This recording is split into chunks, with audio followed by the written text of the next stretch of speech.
I want to go back to the Iron Maidens for a minute. What's the biggest audience you've ever played for with the Maidens? Ooh, I think the biggest they've played is before me, in Venezuela, but God, we've played to some huge crowds, especially in Mexico, South America. A lot of the places in Germany that we play are just, yeah, it's like, how are we playing in front of this many people? It's a trip. We're playing a festival called Life After Death Music Festival in Mexico City in December. It's a 3-day, I think it's a 3-day thing, but we're on the first day. And I think it's I think Lita is on it, Doro, a bunch of female bands on that day. But I bet that one's going to be pretty big too. So you mentioned Lita Ford, and I think most of our listeners know your husband, Patrick Kennison, plays guitar for Lita Ford. So, and now you've got this solo career that you're launching. Is there ever going to be a point where your two careers kind of, he's got to go do the Lita tour and you're trying to do your solo tour, and he's part of the solo band, but he's committed to the Lita thing? And I mean, have you guys had that discussion? Boy, that is the hardest thing. You should see my calendar that I have of trying to be like, when are we both home? Okay. Oh God. Okay. Let's stick an acoustic show here. I hate saying no to anything. And then I end up hating myself later. Cause I'm like, great, we're going to rehearse this day. Then we have an acoustic gig. Oh yeah. I stuck a 3-hour acoustic gig after my first show. Like, I'll probably really be kicking myself for that one. But yeah, it's quite challenging right now, especially with our two crazy schedules to get anything done. But yeah, how are you keeping your voice up situational like that, where you have your live show, which is, I don't know what, 90 minutes, and then you're going to do a 3-hour acoustic thing the next day? How are you expecting to hold up? Or do you know how you're going to hold up? Is that experience? This will be a new one. Wow. Okay. And, haven't been there before. Luckily, it'll be Patrick too. So if, right. I'll have a lot on. We pretty much, it's a pretty fair split in the acoustic set. You'll be fine.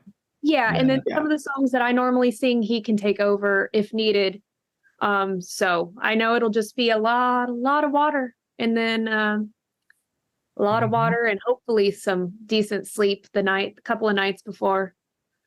Yeah, everybody, just real quick, everybody has these different concoctions about how they keep their voice, and you just covered it. In my book, it's hydration and sleep. Yes. If you sleep, take care of yourself, eat something, and drink a lot of water, you're going to find your voice the next day. Yeah. You're going to be fine. But you have to know that, because what about throat spray? You know anybody that uses that? Oh, I know the throat coat, the tea, but I don't really know of the throat spray. My thing about that is if you have it and then you don't have it, it gets in your head like, what am I going to do? I ran out of my spray. Yeah. Anyway, water and sleep. You keep mentioning the acoustic shows, and I love the clips that you and Patrick post on your social media stuff, because you guys, first of all, you work very well together, and I love the songs that you tackle, because a lot of them aren't traditionally acoustic type songs. Like, I love Iron Maiden's Aces High. Yeah. I love the version of Alice in Chains Down in a Hole that you guys did, and I think that's your vocal in the back that just really, as you were talking about, adding a creepy, haunting sort of element to a song. If that song's already as creepy as they get, but your voice in there, because your voice, like you said, is kind of soft, so it's almost this angelic voice speaking in a very dark song, and it works so well. So anyway, I think people should check out some of the stuff that you've done, because you guys do really great renditions. But my question is, have you and Patrick ever sat down to try and tackle a song and just said, man, we can't pull this one off? Good question. That's a really good question. because we have so many songs that we want to bring in to the set. We haven't tried it yet, but we really want to do The Devil Came Down to Georgia all on the acoustic. Don't know if we're going to be able to pull it off, but we really want to try that one. That's a great song. It's a great song. A lot of picking. It's going to be a lot. I'm like, really? That's going to be a lot of a shred. But we did Avenged Sevenfold's Backcountry on acoustic. So didn't think that would work, but it actually works real well. So what about something like Dreamer Deceiver? Ooh. Oh, that's right up Patrick's alley. Oh, yeah. Yeah, he'll probably really do you guys sing that way? Do you guys sing that? Because it's in the stratosphere. God, that one would be a challenge. Yeah. Really who would, out of you or Pat, who do you think would take that head voice? You know what? Because the early verses are, I can hear either of you guys do that beautifully. Talk about haunting, right? He can hit crazy high notes. Oh yeah. I think he can hit higher than I can, to be honest. Wow. He's doing Boston's More Than a Feeling. Yeah. Saw that.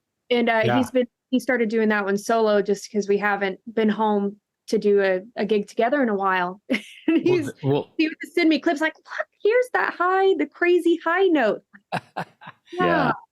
I saw that. You did great. Do you have a request line I can call? Dreamer Deceiver. Jason McMaster wants you guys to do Dreamer Deceiver. Now we're going to have to do it. Yeah. And if they record it, they're going to call you for guest vocals. Well, I can't wait, but they don't have to do that. I want to hear them do it, Dave. I want to hear them do it too. Yeah. But they'll say, Jason suggested this, so we feel it's only right to add him to the mix. So I didn't mean it that way. Yeah, I know. Apocrypha, tell us again. It comes out the end of September. It'll be out by the time people are watching and listening to this. You're going to put together as much touring as you can to support it. Are you already working on a second album? Actually, not a solo album, but we are going to put full focus, now that mine is almost completely out there, on the new Heaven Below album. And that was really cool.